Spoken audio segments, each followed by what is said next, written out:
Thanks for checking out another clip of the Cashflow Contractor. We'd love to have you as a part of our audience. Click subscribe wherever you get your podcasts. What the market leaders do, and that truly is like when you compare. So again, I talked to you about my 150 average contractor. My average client is not a market leader. They're striving to be a market leader. Right. We have some clients who we've helped to become market leaders. We have other clients who were market leaders when they hired us. But the true, like, there's still a long list, but I'm going to give you another one that is it's essential. It's right along with everything else that we've been talking about, is that they've mastered internal communication. Why is that so important? So they have you have limited time. All of your people need to be optimized every day, every week, every month, every quarter, every year. Your average person's going to work 2,000 hours a year, right? How many of those hours are we spending communication with each other? I just in a meeting, it's right on the top of my mind. I was just in a meeting 2 days ago. Leadership team for this company that is right on their way to being a market leader. They're not quite there yet, but I would put them into the top 10% in their field. And we did a meeting audit. And we identified 1,500. I think I remember the exact number. 1,580 management hours that we could save if we got more efficient in meetings in 2025 compared to 2024, right? And that's like almost a full-time executive, right? That we're trying to give them back in terms of cost. And so when you ask, like, okay, so bottom line is, let's talk about the fundamentals.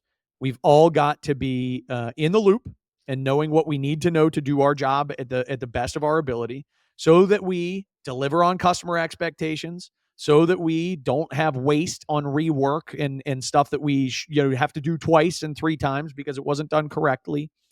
We have to be really, really good at communicating so everybody knows exactly what was expected and everybody has that information in a timely fashion so there's no waste. So we do clearly need to meet. That's clearly a thing. What we don't need to do is sit in meetings beyond accomplishing those goals. So mastering your meetings is a habit of industry leaders, market leaders, that the younger you can master that, the faster you will go, for all of the reasons, that you prevent all the problems and you eliminate waste. You can't have your best people tied up in not working, but in meetings, but you must have meetings. Obviously it's a critical thing. If you don't have meetings, you're going to have people out of the loop. Yeah. So how do we strike that sort of balance? And in the book, I actually get into, here are the meetings you need to have. Here's what they should look like. Here's how long they should be. Here's the frequency they should be.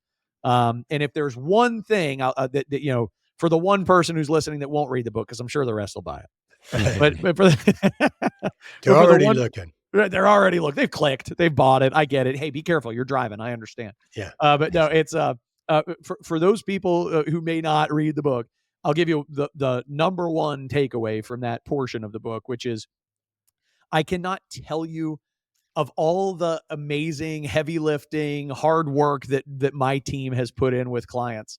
The number one phone call we get and thank you letter we get is, how did we ever operate before the morning huddle? Mm-hmm. How did we ever operate before we implemented morning team huddles? And I'm always like, God, I can't believe that's this. Did you see that awesome spreadsheet we built for you?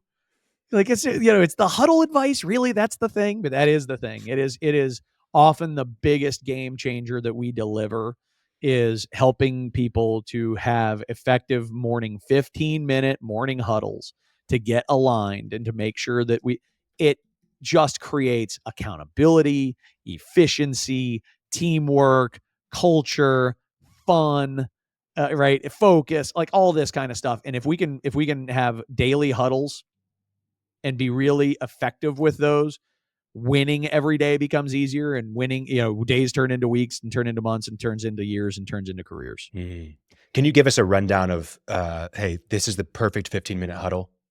Yeah, it's pretty simple. So we start off with each attend. First off, you got to keep your attendee list to what's appropriate. When you're talking at morning huddles, I oftentimes will, it depends. If you're a general contractor, I like team huddles. So your PM, your senior PM, your PX, your APMs, your whatever, you get what I'm saying, and your supers and your assistant supers, all that jazz. On 123 Main Street have a huddle, and you have each job has a daily huddle. If you're a trade contractor, I actually like doing a sort of like a PM and field huddle, but not job by job, because oftentimes you're spread across multiple jobs. Right. So that group will get together and have this huddle, and maybe it's broken down geographically or whatever else. It's so case by case. I'm sorry that I'm just, hopefully I'm sparking. Should we keep it to a minimum on the list? Correct. You want it as few as you can get away with. I'd rather you have 20 huddles going on in your business a day than one huddle across, a group of people that it's going to last 3 hours. Have 20 huddles so that the smaller groups can be efficient together. Okay. Anyway, so there's that. And then the structure is person by person, the same 4 questions. Based on your goals yesterday, did you accomplish them? Yeah. That's number 1. So there's your accountability piece. Hey, yes. And I like when the boss of that meeting is the one who knows that person's goals from yesterday. So they say, hey, yesterday you were going to get, completed on elevation B, and you were going to stock elevation C. Is that where we are? Right? If not, what needs to happen? Right? So that's like kind of, right? So it's not a 5th question, or I'm sorry, it's a 5th question, but it's only as needed. Right? So like, did you accomplish your goals yesterday? That's question number 1. Assuming the answer is yes. Next question is, what are your goals for today? Right? The next question behind that is, what do you need from the team or from me to be successful? And then question number 4, is there any communication? Is there anybody you need to talk to after this meeting? That's it. Right? That's it. It's that simple. And we go around the horn, and all 4 guys go, or all 5 people go, right? And we finish up. And we say, all right, cool, good huddle. And then with just a quick reiteration, like at the end, I'll say, hey, Khalil, I'm going to give you a call in 15 minutes. If that's cool. Yep. All right, good. I just need to talk to you about X, like we just discussed. All right, good. That's it. Huddle over. And when you're first starting off on this, if your gears are really squeaky, right? In other words, if you find that you're losing a lot of money in production, your guys are all over the place, you got a lot of rework, it's really frustrating, you might do 2 huddles a day. You might do a morning huddle, and you might close the day with a huddle, because you're looking to create more accountability. But overall, I like a 5-day-a-week huddle, and I like it across every department, every functional unit.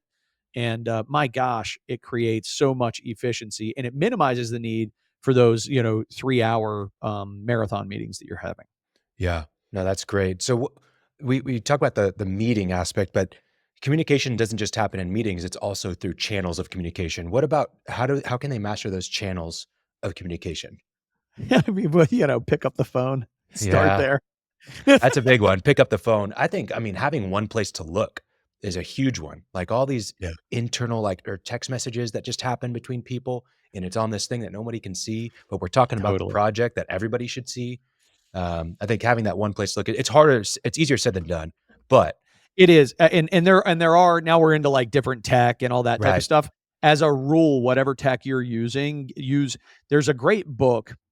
I recommend it to people all the time. And it's an oldie but a goodie, and it keeps getting refreshed. It's called Getting Things Done by David Allen. I was going to say that. And David Allen has, to me, it is the paramount of advice on organization. I've never seen anything better, and I've read a lot.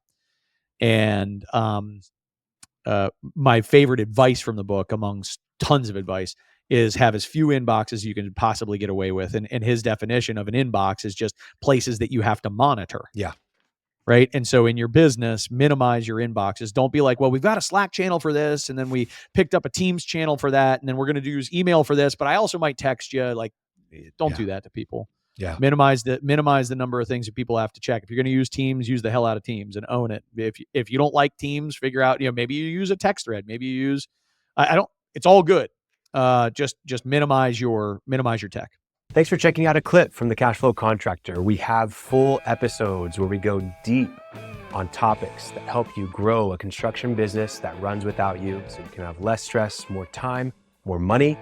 Now, we've got other videos, other clips, but if you want to check out the full episode for this clip, you can click wherever our editor put it. It might be here, it might be there, it might be over my face, I don't know.